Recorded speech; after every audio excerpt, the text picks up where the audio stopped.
Hello everybody, I'm Mark Tewksbury, your host for this program. Our goal is to reveal the methods and materials that go into the everyday products that you see around you, from toothpicks to computers to airplanes. If you thought you knew something about these items, you might be in for a surprise. There's a whole world of things waiting for us to discover on how it's made.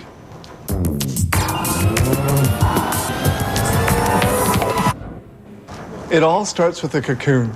Making one with worm silk is the work of a butterfly caterpillar, and it matures within it. It weaves its cocoon in 3 or 4 days using 2 saliva threads from its lower lip. Remarkably, a single cocoon yields up to 1.5 kilometers of silk thread.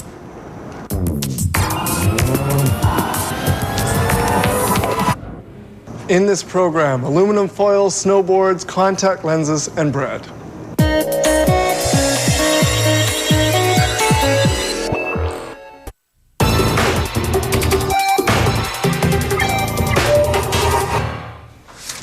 Oh, the magic of aluminum foil.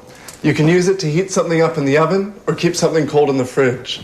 But how do they transform that big piece of aluminum into this thin little foil? The manufacture of aluminum foil requires the repeated thinning out of a large block of aluminum. We begin by melting ingots of 100% pure aluminum in a natural gas furnace. These ingots, called pigs, are essential in alloys with zinc, titanium, and silica. It takes 3 to 8 hours to melt 27,000 kilos of aluminum in this remelting furnace, which operates at 750 degrees centigrade.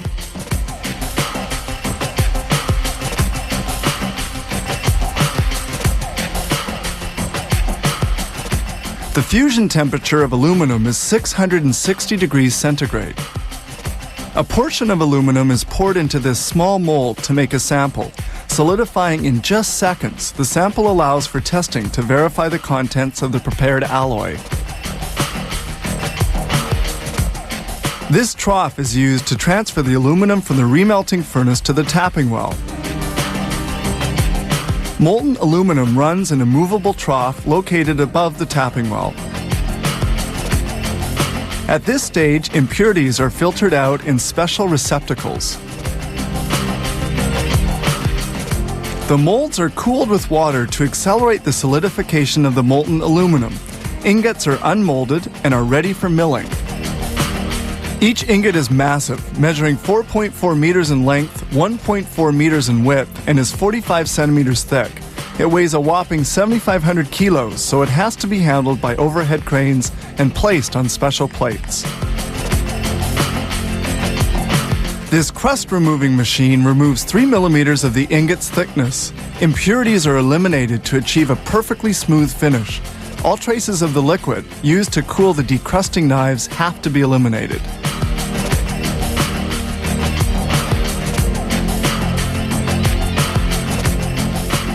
The many steps in the thinning of the ingot begins. The aluminum block is crushed by the hot mill rollers.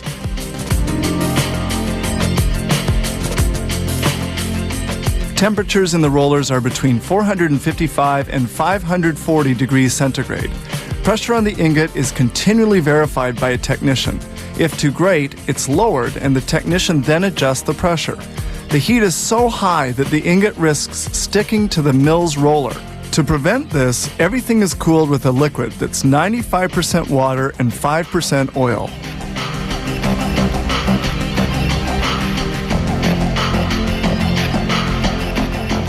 Starting from a thickness of 45 centimeters, the ingot becomes increasingly thinner with each pass-through. Depending on requirements, the ingot will go through the machine between 12 and 16 times. The ingot now measures 7 centimeters in thickness. It has to get down to just half a centimeter.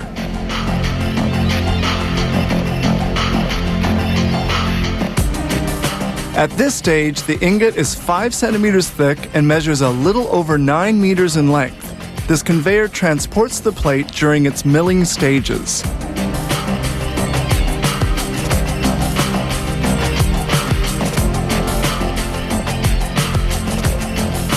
The ingot has now become a 5mm thick sheet. It is sufficiently thin to proceed to spooling, where it spools onto itself before being sent to the cold rolling mill, where its thickness will be reduced still further. The aluminum sheet has become very thin now and risks being broken by the tension needed for cold rolling, so the sheet is doubled to avoid this breakage. One final reduction in the mill, and the sheet will have the thickness required by the customer. A liquid coolant is used to prevent the foil from sticking to the rollers. Since the edges of the foil sheet are lightly damaged and crinkled, a knife removes a 1 centimeter thin strip.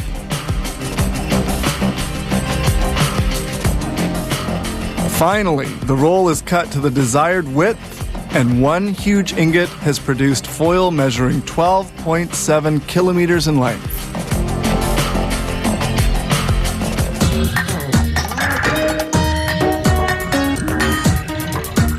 If you've ever tried to ride on a snowboard, you know it's not as easy as it looks. Well, the making of a snowboard is much the same. There's more to it than meets the eye.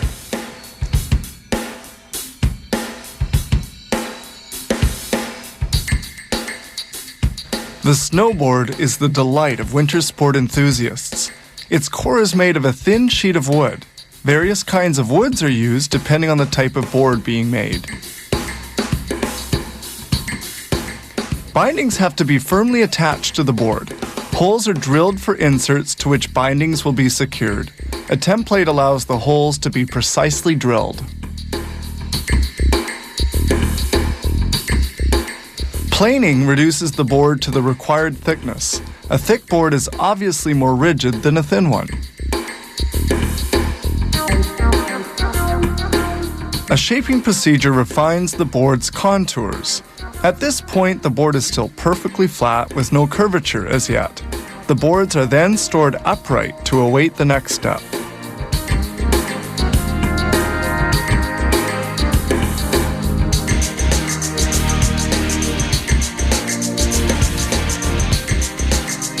Now they must secure the aluminum inserts which will be embedded in the wood. This thin sheet of fiberglass will afford better support for the inserts. They will thus be more solid.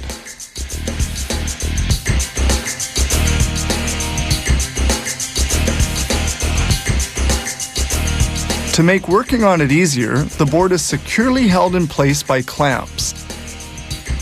Epoxy, an extremely strong adhesive often used with composite materials, is applied to the fiberglass at room temperature.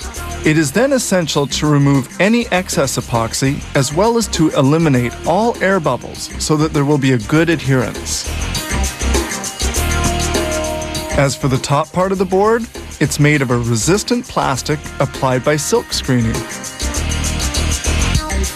In silk screening, ink is spread by this little squeegee. This application is called a pass. Colors have to be applied one at a time. Inks must be allowed to dry for several hours between each coat.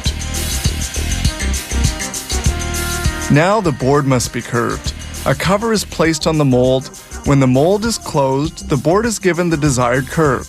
Heat trapped in the mold makes the epoxy set and harden. The board comes out of the mold and any excess epoxy and wood are removed by a bandsaw. To achieve a perfect cut, the saw blade is changed every 50 boards. It's highly precise work and totally manual.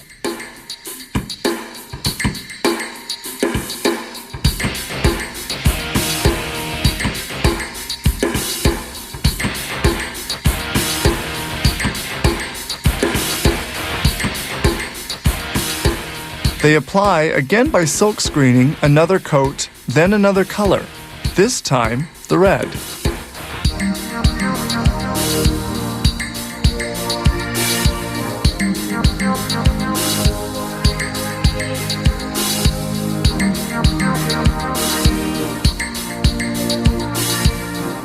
The snowboard must now be protected. A protecting varnish flows as a thin curtain. The board passes beneath this curtain and then moves into a dryer for a 6-hour stay.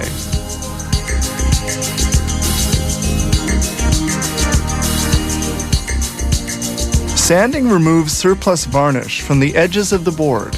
New holes are pierced into the board to locate the inserts installed at the beginning of production. This sander removes imperfections in the hardened varnish and prepares the board for its second varnish coating.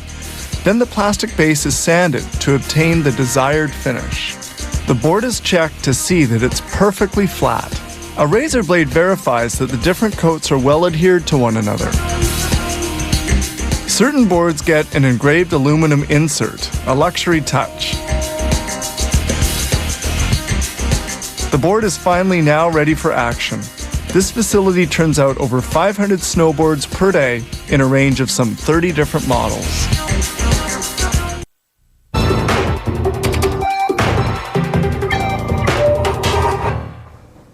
When most people take off their glasses, everything becomes fuzzy, except when they're wearing these contact lenses, which help you see without anybody being aware that you've even got them on. Contact lenses have been in existence for over a century. At first completely rigid, they have now become gas permeable and as flexible as gelatin. These small polyhema discs are used to make soft polymer contact lenses in a variety of colors. We see here a patient's prescription, essential to the fabrication of lenses. The process begins with data processing control of the shaping. Data is supplied by computer, which controls a digital lathe. They begin by shaping the inner curvature of the lens. This digital lathe, rotating at 6,000 revolutions per minute, is equipped with an industrial diamond. It shapes the inner surface, the part that touches the cornea. It must be free from any abrasion and imperfection, and is polished with a superfine abrasive paste. Polishing is a crucial step because it assures excellent comfort and perfect vision. A technician measures lens thickness with an extremely precise gauge. They now shape the outer surface, the part which touches the eyelid. The lens is glued with a special warm wax, and when the lens is completed, the wax will be removed by an ultrasound device. The wax takes on the desired shape in just seconds.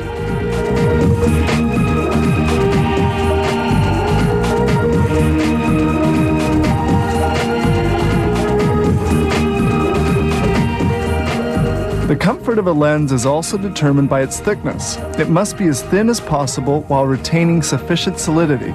They begin by shaping the outer diameter of the lens, which takes only a few seconds.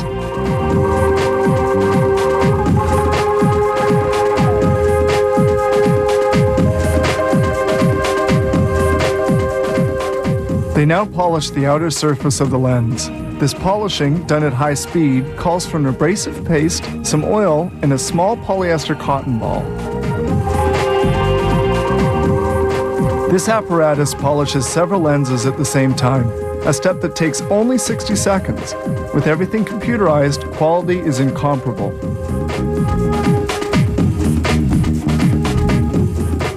A technician then polishes the rims of the lens.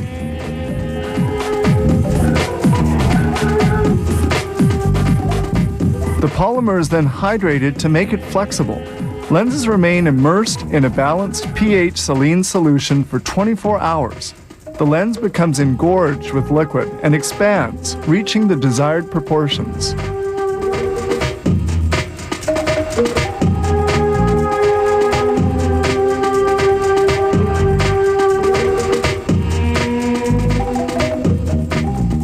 This optical topographer is used to verify, through color distribution, whether the spread of optical power in the lens is precise enough to assure perfect vision. And now we proceed with another important testing procedure. The soft, fragile lenses are always handled with the greatest of care. This unit, called a frontofocometer, is a metering device which verifies the optical precision of the lens.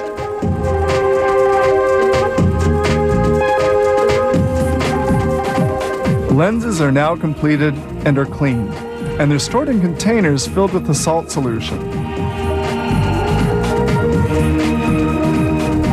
This little vial that we find at optometrists is perfectly sealed with a silicone cap and another of aluminum.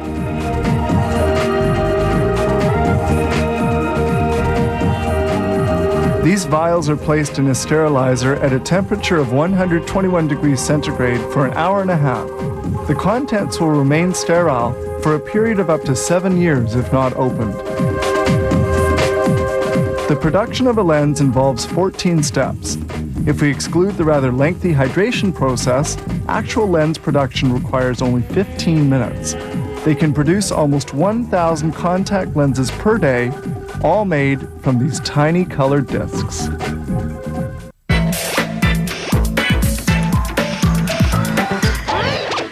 Bread, so delicious, smothered in butter and jam, dipped in gravy, or used to make big, yummy sandwiches. Who can resist it? I can't.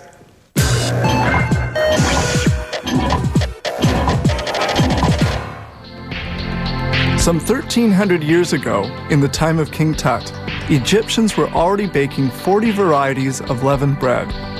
The Greeks' contribution to this history was the oven, and 70 varieties of flavored breads. Breads so good that the Romans took the Greek bakers to Rome and their ovens to Gaul. This is how, by the Middle Ages, bread had become the primary food of Western Europe.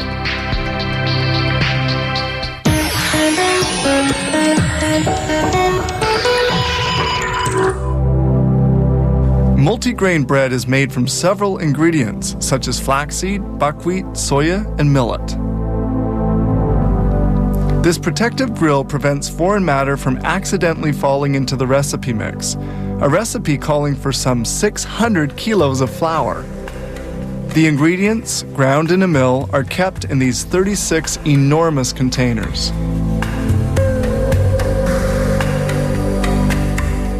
We begin by mixing the ingredients together.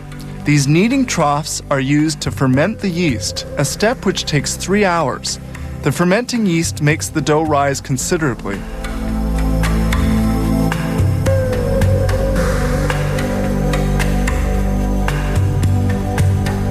This huge mixer kneads the dough for about 8 minutes.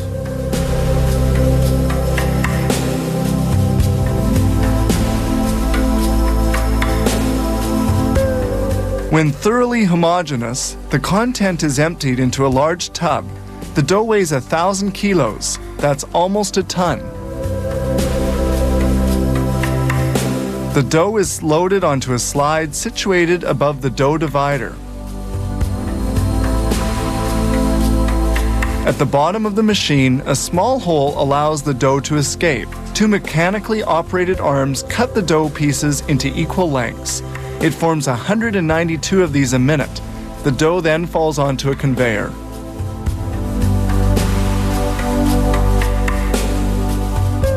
Here, dough pieces are rolled into balls, which can be more easily worked. The dough balls are floured to prevent them from sticking during their transport and when they're molded. Here the balls of dough leave the divider and go to the molder. During transport, the dough can rest, allowing the yeast to act.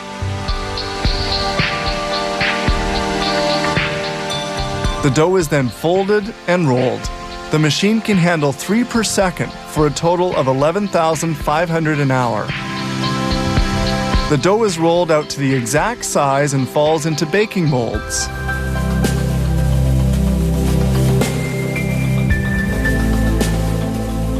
Here we see the making of hot dog rolls. These little dough balls have to be shaped lengthwise and fermented before molding.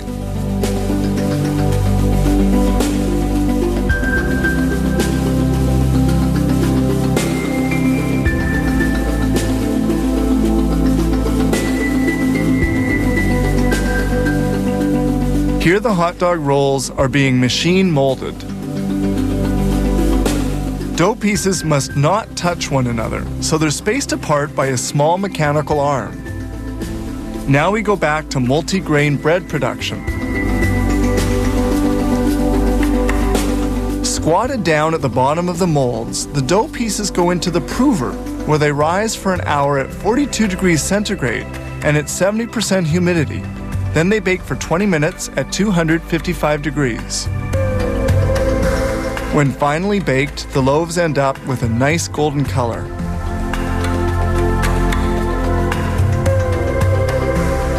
A vacuum system draws the loaves from their molds. They're then placed on a conveyor to cool.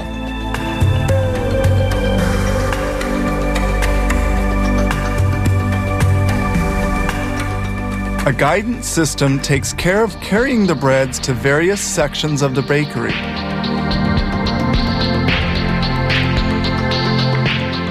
When well cooled, breads go to the slicer, which cuts 65 loaves a minute. They are sliced by 2-meter wide and 40-centimeter long steel saw blades. These blades are changed every 2 weeks.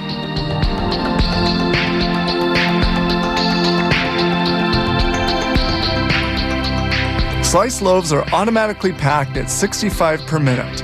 They're now ready for shipping. Some 5.5 hours have passed between preparation of the dry flour and packaging of the baked bread.